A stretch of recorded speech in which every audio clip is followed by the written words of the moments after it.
Lufta në Ukrainë vijon prej më shumë se 1300 ditësh. Për Putinin, konflikti armatosur nuk do të kishte nisur nëse do të ishte presidenti amerikan Donald Trump, por pavarësisht se ai tashmë është kthyer në krye të shtëpisë së bardhë, Putin shtoi se kundërshtarët ndaj Rusisë janë shtuar. Të gjitha vendet e NATO-s janë në luftë me Rusinë dhe nuk po e fshehin këtë, tha presidenti rus, raporton TJ.com.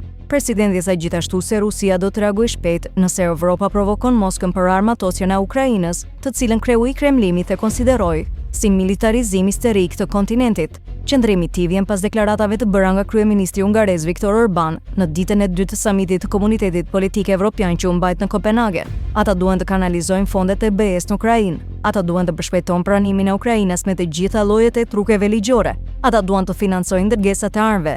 Të gjitha propozimet tregojnë se Brukseli dëshiron të shkojë në luftë, tha kryeministri hungarez, duke mos fshehur edhe një herë qëndrimin prorus. Por nga ana tjetër Macron përsëriti për Moskën mesazhin se po shkel hapur hapësirën ajrore të aleancës, duke rritur kërcënimin.